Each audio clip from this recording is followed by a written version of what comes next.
गर्मी का मौसम सावन की तरफ मुड़ गया था। लगातार तेज बारिश के साथ हवा चल रही थी। सभी लोग अपने अपने तरीकों से बारिश का खूब मजा उठा रहे थे। अमित भी अपने पक्के घर में खिड़की के पास अपने कमरे में बैठा अपनी पत्नी मोनिका से कहता है। मोनिका देखो, क्या जोरों की बारिश है।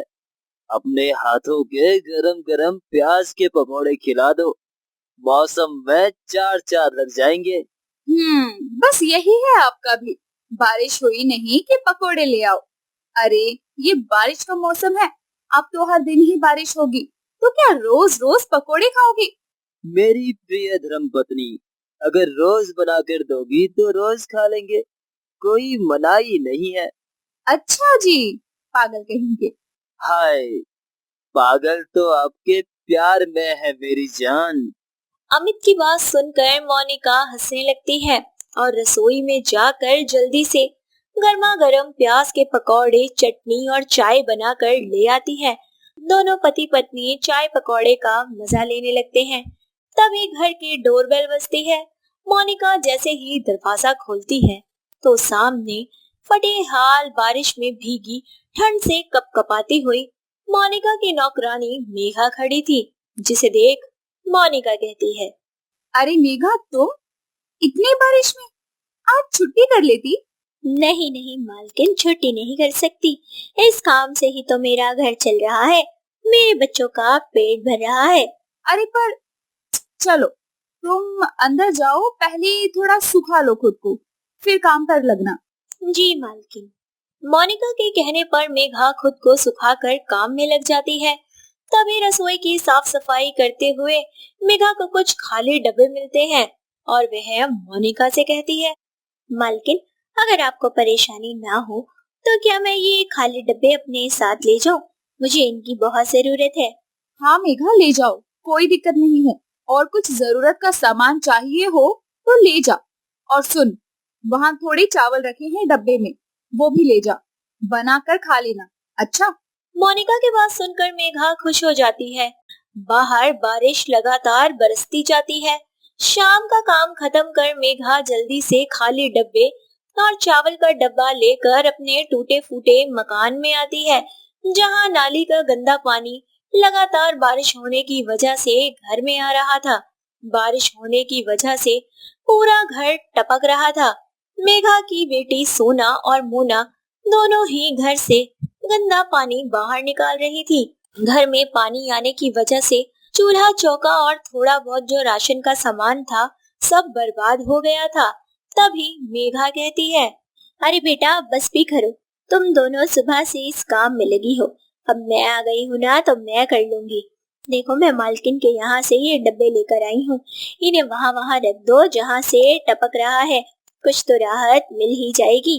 जी माँ, जैसा आप कहो। अपनी माँ की बात सुनकर सोना मोना वैसा ही करती है। वहीं बारिश भी हल्की पड़ जाती है और घर में पानी आना बंद हो जाता है। तभी सोना कहती है। माँ, यहाँ पानी तो बंद हो गया, पर हम बैठे कहाँ माँ, सोए कहाँ? हमारे तो कपड़े खाना सब गीला हो गया।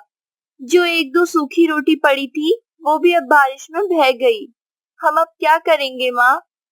ये देखो माँ, कैसे नीले पड़ गए हैं हाथ इस पानी और बारिश से जदोजहद करते करते।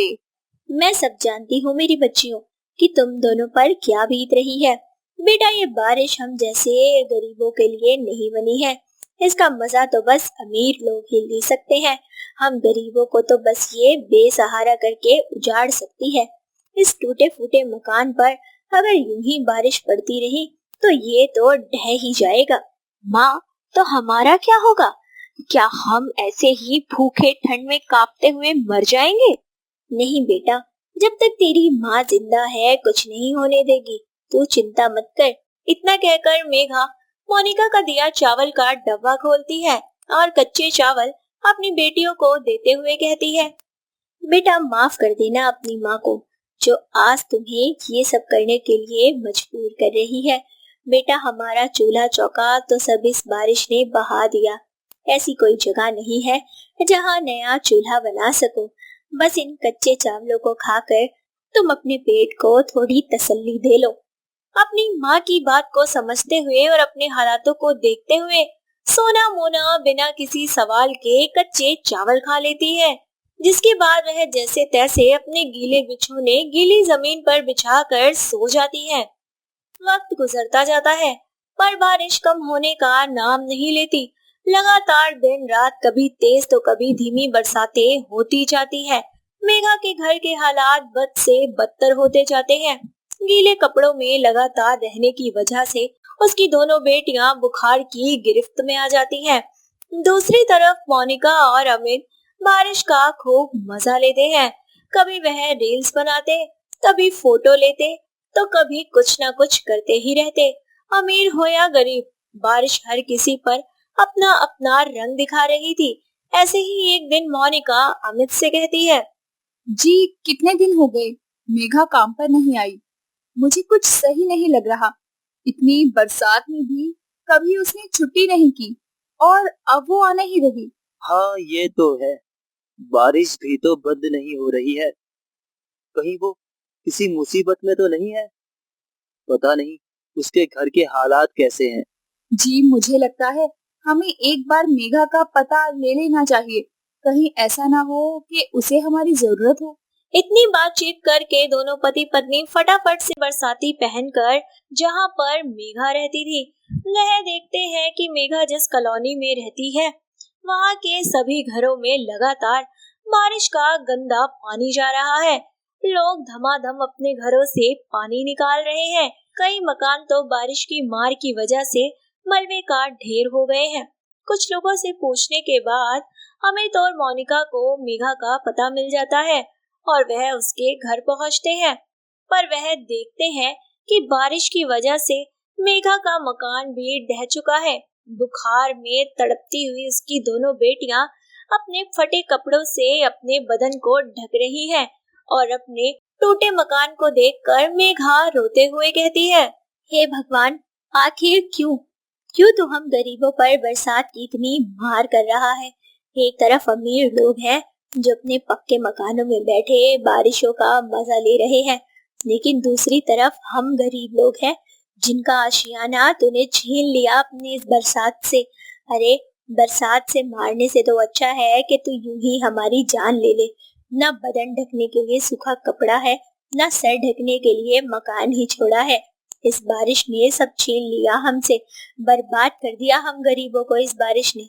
मेघा की बात सुनकर मोनिका उसके पास जाती है और सहानुभूति दिखाते हुए बोलती है, मेघा दिल छोटा मत करो, मैं हूँ ना। देखो मुझे और अमित को तुम्हारी बहुत चिंता हो रही थी, इसीलिए हम तुम्हें पूछते पूछते यहाँ तक चले आए और यहाँ आकर देखा तो ये सब हो गया। तुम्हारे घर में इतनी दिक्कत थी, तुमने हमें एक बार भी बताना जरूरी नहीं समझा। मैं क्या कहती मालकिन, इस बरसात से हर साल यही हाल होता है हमारा। अरे इतनी मेहनत से मैं अपना टूटा फूटा घर घरौंदा फिर से सही करती हूँ, लेकिन ये बारिश कुछ ही मिनटों में सब तबाह कर देती है। यही तो फर्क होता है अमीरों और गरीबों पर बरसात का। हमारा सब बर्बाद हो जाता है और वहीं बड़े लोग बस मजा लेते रह जाते हैं। अरे हर बार मदद के लिए आखिर कौन आता है। मेघा देखो, जो हुआ वो हो गया, लेकिन अब तुम यहाँ नहीं रहोगी। जब तक बरसातें बंद नहीं हो जाती तब तक तुम और तुम्हारी दोनों बेटियां मेरे साथ रहोगी। और हाँ, बरसातों के बंद होने के बाद मैं और अमित तुम्हारे लिए एक पक्के मकान का बंदोबस्त कर देंगे, ठीक है? इतना कहकर मोनिका मेघा और उसकी दोनों बेटियों को अपने साथ घर ले जाती है, जहां वह सबसे पहले मोनिका और उसकी बेटियों को खाना खिलाती है, साथ ही उन्हें अच्छे कपड़े देती है, जिसके बाद वह सोना और मोना का इलाज करवाती है।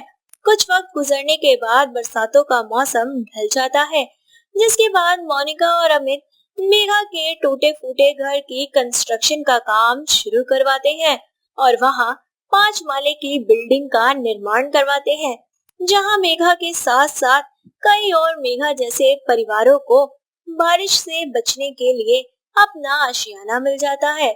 और मेघा मोनिका का धन्यवाद करते हुए कहती है, मालकिन आप बहुत अच्छी हैं, आपका बहुत बहुत शुक्रिया। जो आपने मेरे साथ साथ मेरे जैसे कई परिवारों का रहने के लिए घर बना दिया। अब कोई भी बरसात की मार, भूख या बीमारी से नहीं मरेगा। आपका बहुत बहुत शुक्रिया मालकिन। भगवान आप पर भी हमेशा बारिश करे, लेकिन बस खुशियों की। मेघा की बात सुनकर मोनिका उसे गले लगा लेती है और अब किसी भी बारिश में मेघा और उसकी बेटियों को किसी भी तकलीफ का सामना नहीं करना पड़ता। तो दोस्तों, हम भी आपसे बस यही कहना चाहते हैं कि यदि आप बरसात में या किसी अन्य मुश्किल में पड़े किसी की मदद कर देंगे तो इससे आपका कुछ नहीं जाएगा, बल्कि किसी का जीवन संवर जाएगा। और मदद करने से कभी अपने कदम पीछे ना रखें। और साथ ही हमें कमेंट करके बताएं कि आप अपनी गॉसिप के लिए आगे कौन सी कहानियां देखना पसंद करेंगे। माधवी अपने नए रेस्टोरेंट की ओपनिंग कर रही होती है। तभी माधवी की नजर अपने रेस्टोरेंट के पास के गरीब छोले कुलचे वाली के नाम से खड़ी रेहड़ी पर जाती है, जिसे देखकर उसकी आंखें नम हो जाती है। तभी माधवी का पति कमल उसके कंधे पर हाथ रखता है और कहता है, माधवी क्या हुआ? ऐसे मन क्यों भर रही हो? अरे आज जो कुछ हमें मिला है इस रेडी के वजह से मिला है। ये जो नाम है गरीब छोले कुलचे वाली, ये पहचान हमें इसने ही दी है, इसलिए मैंने इसको एक अच्छी याद बनाकर यहाँ रखा है। और फिर मेरी जो हालत थी वो भी तो इससे ही ठीक हुई है, याद है ना? कमल की बात को सुनकर माधवी अपनी पुरानी यादों में खो जाती है। कमल और माधवी की शादी उनके परिवार वालों की मर्जी से हुई थी। शादी के बाद माधवी की जिंदगी में सब सही चल रहा था, कोई कमी नहीं थी। बस कमी थी तो यही कि कमल बेरोजगार था। ऐसे ही एक दिन माधवी लंच में छोले कुलचे बनाती है और टेबल पर अपनी सास अमला और कमल को सर्व करती है। तभी अमला कहती है, अरे बहू, क्या बात है, आज छोले कुलचे बना लिए, बढ़िया है। हाँ जी माँ जी, मुझे बहुत पसंद है छोले कुलचे। बाहर जाकर खाने का मन नहीं था तो मैंने घर पर ही बना लिया। स्वाद भी अच्छे हैं, अच्छे बने हैं। शुक्रिया। अरे कमल बेटा, तेरे काम की कहीं बात बनी क्या? कब तक घर का खर्चा ऐसे ही मेरी पेंशन के सहारे चलता रहेगा? बेटा, वक्त रहते कुछ कर ले, कल को तेरा खुद का भी परिवार होगा। माँ, आपको क्या लगता है, क्या मैं कोशिश नहीं कर रहा हूँ? अब अगर नहीं मिल रहा है कई काम तो मैं क्या करूं? फांसी लगा लूं खुद को या भीख मांगना शुरू कर दूं? इतना अच्छा मूड था खाने का, पर नहीं, कुछ ना कुछ बोलकर आप दोनों सास बहू को मेरा मूड खराब करना ही होता है। अरे आप गुस्सा क्यों कर रहे हैं? माँ जी तो आपके भले के लिए ही कह रही है ना, खाना तो खा लो। बकवास मत करो तुम भी, और ये छोले कुलचे तुम्हें ही मुबारक हो। बेटा कमा नहीं रहा उस बात का तो इतना दुख है, बहू घर में कुछ रोज रोज नया बना रही है, उसका खर्चा नहीं दिख रहा। इतना बोलकर कमल गुस्से में छोले कुलचे टेबल पर छोड़कर चला जाता है। वक्त गुजरता है। काफी कोशिश करने के बाद भी कमल को कहीं भी नौकरी नहीं मिलती। मिलता है तो बस लोगों के ताने, जिस वजह से कमल को शराब पीने की आदत लग जाती है। वो हर रोज शराब पीकर घर आने लगता है। ऐसे ही एक शाम कमल शराब की बोतल हाथ में लिए घर आता है। उसका हाल देखकर अमला कहती है, कमल, ये सब क्या है बेटा? ये क्या हाल बना रखा है? अरे कमल, मुझे कुछ हो गया तो तू अकेले ये घर कैसे संभाल पाएगा? बेटा, तू कमाता तो है नहीं, और जो पैसे हैं उसे भी तू ऐसे पानी की तरह खराब कर रहा है। तो क्या करूं? हाँ, अरे बेटा हूं ना आपका, पाल नहीं सकती हो मुझे?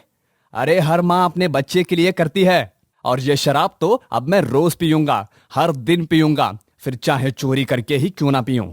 इतना कहकर कमल वहीं गिर जाता है, जिसके बाद माधवी और अमला मिलकर उसे सोफे पर सुला देते हैं।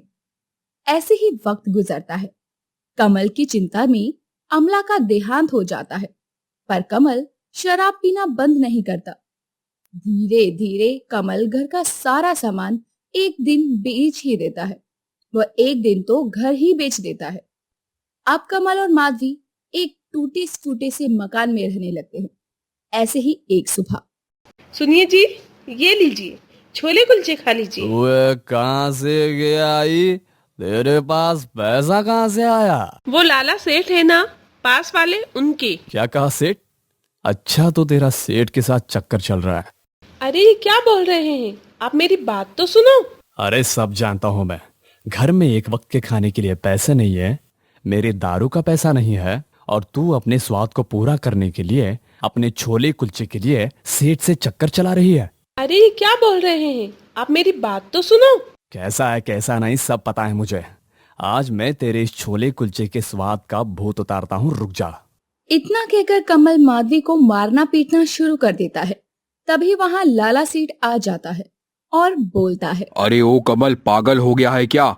शराब के नशे में अंधा होकर अपनी बीवी पर जुल्म कर रहा है। ले, तेरा आशिक आ गया छोले कुलचे वाला तुझे बचाने के लिए। क्यों बे सेठ, चक्कर चल रहा है ना तेरा मेरी बीवी के साथ? छोले कुलचे खिला खिला के मेरा घर बर्बाद कर रहा है ना तू? अरे शर्म कर कमल, माधवी मेरी बेटी जैसी है, और जिन छोले कुलचे की यूं बात कर रहा है ना, वो माधवी ने खुद बनाए हैं। आज मेरे घर मेहमान आए थे, मेरी नौकरानी काम पर नहीं आई, तभी माधवी मेरे पास मदद के लिए आई थी, और मैंने उसे मेहमानों के लिए खाना बनाने के लिए कहा, तो उसने ये बनाया था, जिसके बाद मैंने उसे कुछ पैसे और बचे हुए छोले कुलचे दे दिए। सच जानने के बाद भी कमल माधवी पर यकीन नहीं करता और उसे घर से निकाल देता है। वक्त गुजरता है, माधवी लाला सेठ के यहाँ नौकरानी का काम करने लगती है। जो पैसे वो कमाती, उससे वो खुद के लिए एक छोटी सी रेहड़ी खरीदकर गरीब छोले कुलचे वाले के नाम से छोले कुलचे बेचने शुरू कर देती है। लोगों को माधवी के हाथ के छोले कुलचे का स्वाद बहुत पसंद आता है। वहीं कमल की हालत दिन पर दिन शराब पीने के चलते खराब होने लगती है। ऐसे ही एक दिन माधवी को कमल बीच सड़क पर बेहोश हालत में मिलता है और वो जल्दी से उसे होश में लाते हुए कहती है, सुनिए जी सुनिए, क्या हुआ आपको? सुनिए, मेरी आवाज सुन पा रहे हैं आप? सुनिए, उठिए ना, क्या हो गया है आपको? आप बोल क्यों नहीं पा रहे हैं? उठिए ना, बात कीजिए ना मुझसे। क्या हो गया आपको? मुझे इनको जल्दी से अस्पताल ले जाना होगा, पर मैं अकेले कैसे ले जाऊं? क्या करूं? इतना सोचकर माधवी जल्दी से कमल को वहीं छोड़ अपनी छोले कुलचे की रेहड़ी को खाली कर लेती है और जैसे तैसे कमल को उस पर लाद कर अस्पताल ले जाती है। डॉक्टर इलाज करना शुरू कर देती है और माधवी से कहती है, जी देखिए माधवी जी, आपके पति ने जरूरत से ज्यादा शराब का सेवन किया है, जिस वजह से उनके शरीर को काफी सारा नुकसान हुआ है और इस वक्त उनकी हालत बहुत ज्यादा गंभीर है। हमें उनके इलाज के लिए कम से कम 50,000 रुपए की जरूरत पड़ेगी। आप जल्दी से पैसे जमा करवा दीजिए ताकि हम उनका ऑपरेशन शुरू करवा सकें, वरना आपके पति की जान भी जा सकती है। इतना कहकर डॉक्टर वहाँ से चली जाती है और बेचारी माधवी रोते हुए कहती है, 50,000 में कहाँ से लेकर आऊंगी? मेरे पास तो इतने पैसे है ही नहीं। कैसे बचाऊं मैं अपने पति की जान? भगवान, मैं क्या करूं? कोई रास्ता दिखाओ। रोते हुए माधवी बाहर आती है, जहाँ उसकी नजर रेहड़ी पर जाती है। बेचारी माधवी अपने दिल पर पत्थर रखकर अपने छोले कुलचे की रेहड़ी को गिरवी रखकर कमल के इलाज के लिए 50,000 ले आती है और जल्दी से अस्पताल में जमा करवा देती है। कुछ ही दिनों बाद कमल माधवी की सेवा और डॉक्टर के इलाज से अच्छा भला हो जाता है, जिसके बाद सेठ लाला कमल से मिलने के लिए अस्पताल में आता है और उसे सारी बात बताता है, जिसके बाद कमल को अपनी गलती का एहसास होता है और वो लाला से माफी मांगते हुए बोलता है, सेठ मुझे माफ कर दो, मैंने उस दिन आप पर शक किया, जबकि मेरी बीवी तो हीरा है हीरा। उसे हमेशा से ही छोले कुलचे खाने और बनाने का इतना शौक था और उस दिन भी मैंने उसकी बात नहीं सुनी।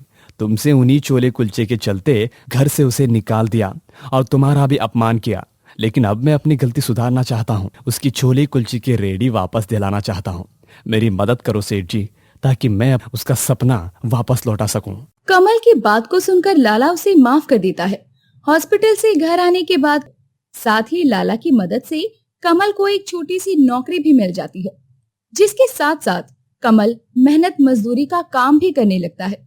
कुछ ही महीनों में कमल पैसे जोड़कर माधुरी को उसकी छोले कुलचे की रेहड़ी वापस से दिलवा देता है। अपनी छोले कुलचे की रेहड़ी वापस लेकर गरीब माधुरी की आंखों में आंसू छलक जाते हैं। दोनों पति पत्नी मिलकर छोले कुलचे की रेहड़ी पर दिन रात मेहनत करते हैं और हर किसी की जुबान तक अपना स्वाद पहुंचाते हैं। सही कह रहे हैं आप, मैंने कभी सोचा भी नहीं था किसी गरीब छोले कुलचे वाली का नाम एक दिन इतना ऊंचा उठ जाएगा। अगर उस दिन ये छोले कुलचे की रेडी ना होती तो शायद मैं कभी जिंदा ही ना होता। किसी छोले कुलचे की रेडी की मेहनत के पैसे की वजह से ही तुमने अपना सपना गिरवी रखकर मेरी जान बचाई, जबकि मेरे वजह से तुम्हें जिंदगी में कभी कोई खुशी हुई ही नहीं। चलिए अपने नए रेस्टोरेंट में छोले कुलचे बनाकर उसका शुभारंभ करते हैं। इतना कहकर दोनों पति पत्नी अपने नए रेस्टोरेंट की रसोई में जाते हैं और छोले कुलचे बनाना शुरू कर देते हैं और यूं ही खुशी खुशी अपना जीवन बिताने लगते हैं। 4 दिन की भूखी सुमन के पेट में अन्न का एक दाना तक नहीं गया था। खाने की तलाश में बेचारी पागलों की तरह यहाँ से वहां भटक रही थी।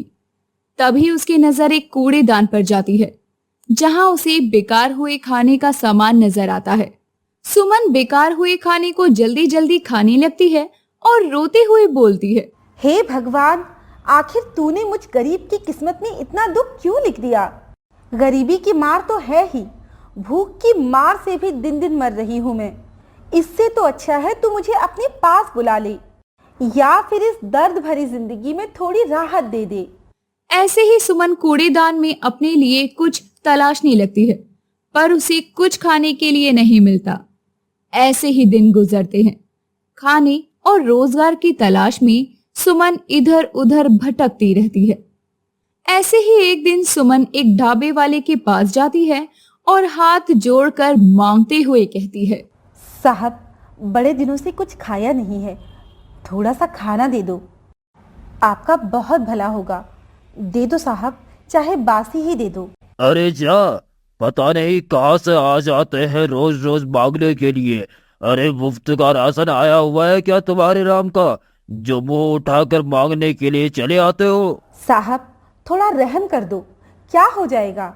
थोड़ा सा खाना दे दो, इस गरीब का भला हो जाएगा, पेट को थोड़ा आसरा हो जाएगा। अरे जा यहाँ से, नहीं तो अब मैं तुझे मार मार कर यहाँ से भगा दूंगा, फिर अच्छे से रहेगी तू। सुमन को जली कटी सुनाकर ढाबे का मालिक उसे वहां से भगा देता है। बेचारी सुमन रोते हुए वहां से चली जाती है। तभी उसकी नजर झूठे बर्तनों की तरफ जाती है, जिसमें थोड़ा थोड़ा खाना बचा हुआ था। सबकी नजरों से छुपते छुपाते हुए सुमन बर्तनों में से झूठा खाना उठाकर खाने लगती है।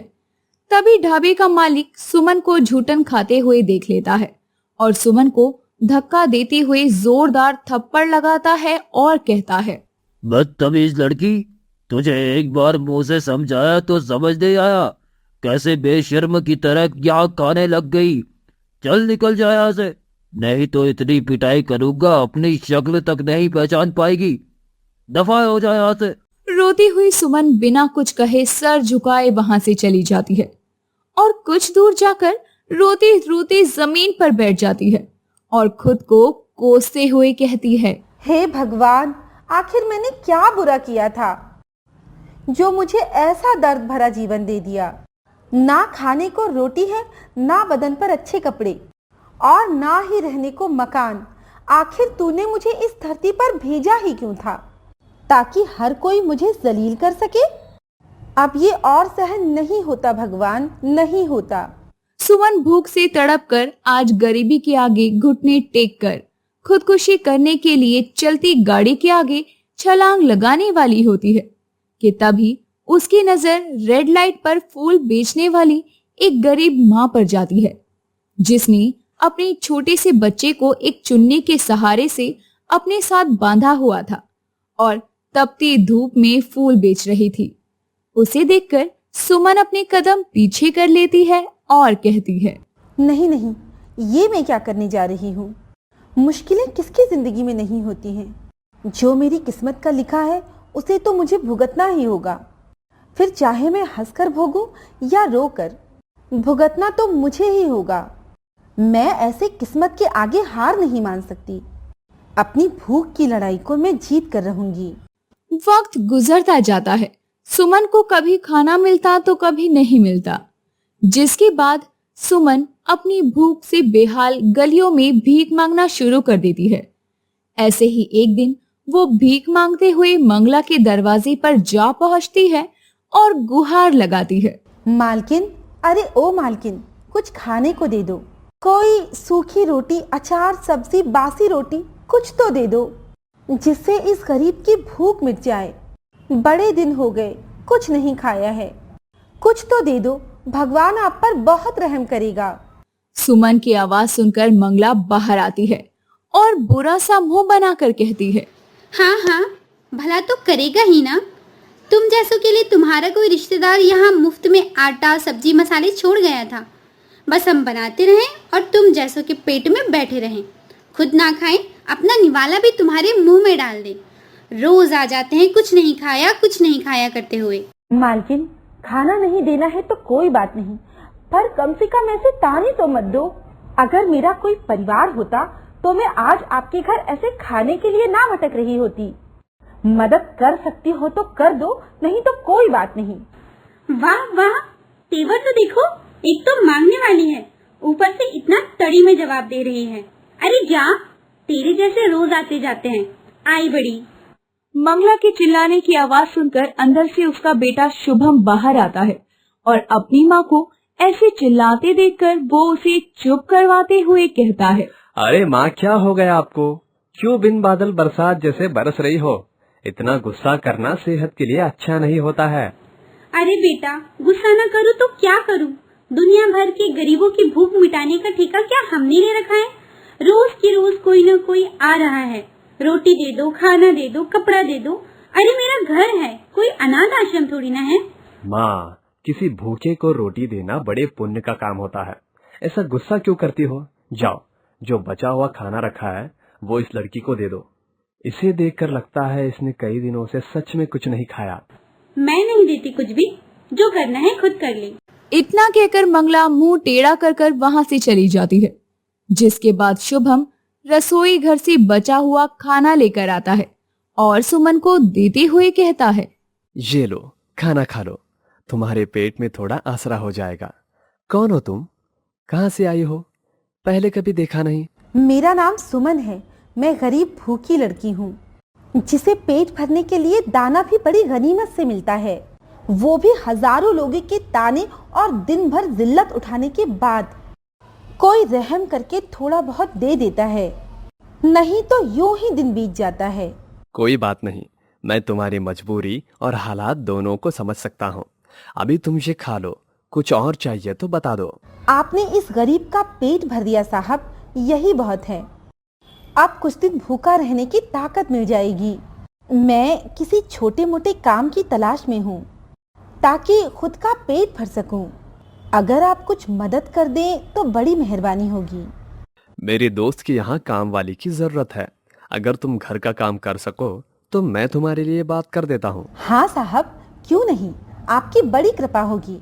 सुमन को खाना खिलाने के बाद शुभम उसे अपने साथ अपनी दोस्त राजू और उसकी पत्नी मेघा के पास ले जाता है और उसके काम करने की बात करता है। सुमन को राजू और मेघा के घर पर नौकरानी का काम मिल जाता है। वक्त गुजरता है, सुमन के हालात सुधरने लगते हैं। अब उसे 2 वक्त की भरपेट रोटी मिलने लगी थी, पर राजू की नियत सुमन पर कुछ सही नहीं थी। जब कभी भी सुमन घर में अकेली होती, राजू किसी न किसी बहाने से उसके पास जाने की कोशिश करता, पर नौकरी चली जाने के डर से सुमन कभी भी इस बात का विरोध नहीं कर पाती और ना ही किसी से कुछ कह पाती। ऐसे ही एक दिन जब मेघा बाजार गई थी, तभी मौका पाकर राजू सुमन के पास आता है और कहता है, सुमन जाओ, जाकर मेरे लिए चाय बनाकर लाओ अभी। सुमन जल्दी से चाय बनाकर ले आती है और राजू को जैसे ही देती है, तभी राजू चाय का कप पकड़ने के बहाने सुमन का हाथ पकड़ लेता है। हड़बड़ाहट में गरम गरम चाय सुमन के हाथ पर गिर जाती है और वो कहती है, साहब, ये आप क्या कर रहे हैं? पागल हो गए हैं क्या? दूर रहिए मुझसे, नहीं तो मैं सबको चिल्ला चिल्ला कर यहाँ जमा कर लूंगी और बता दूंगी कि आपके गंदे दिमाग में क्या चल रहा है। अरे जा, तेरी बात पर कोई यकीन नहीं करेगा। अरे तेरे पेट की भूख मिटाने के लिए हमने तुझे इतने दिन इतनी रोटियां खिलाई हैं, इतना नमक खाया है, उसका थोड़ा मूल उतार दे मेरी जान, सारी जिंदगी बढ़िया खाना खिला दूंगा। राजू सुमन के साथ जबरदस्ती करने लगता है। तभी सुमन अपने बचाव में पास में रखा वास उठाकर राजू के सर पर वार कर देती है। तभी वहां मेघा आ जाती है। सुमन मेघा को समझाने की बहुत कोशिश करती है, पर मेघा उसकी बात नहीं सुनती और मेघा उसे जेल सलाखों के पीछे डलवा देती है। गरीब सुमन अपनी भूख के चलते जेल की सलाखों के पीछे चली जाती है, जहां उसे बेरहमी से मारा पीटा जाता है। कुछ वक्त बाद मेघा को अपने घर के सीसीटीवी कैमरा की रिकॉर्डिंग से राजू का सारा सच पता चलता है। मेघा जल्दी से अपनी कंप्लेंट वापस लेती है और सुमन को रिहा करवा देती है और उससे माफी मांगते हुए कहती है, सुमन, मुझे माफ कर दो। मैंने एक औरत होकर भी तुम्हारा दर्द नहीं समझा, तुम्हारी आंखों में सच नहीं देखा। मुझे माफ कर दो। मालकिन, मुझ गरीब की जिंदगी में ही भूख और इज्जत की लड़ाई लिखी हुई है। बहुत दिन जिंदगी में भूखे बिताया है, पर खाने की भूख से बड़ी मेरी इज्जत की भूख है, जिस पर मैंने कभी कोई आँच नहीं आने दी। खाने को रोटी मिले ना मिले, पर इज्जत गवाकर कभी एक गरीब का पेट नहीं भर सकता। सुमन की बात सुनकर मेघा उसे गले से लगा लेती है और थोड़े ही समय बाद राजू को डाइवोर्स देकर उससे हमेशा के लिए अलग हो जाती है। इसके बाद मेघा सुमन को छोटी बहन बनाकर अपने साथ अपने घर पर रखती है। इस तरह से सुमन को उम्र भर के लिए इज्जत और रोटी दोनों मिल जाती है।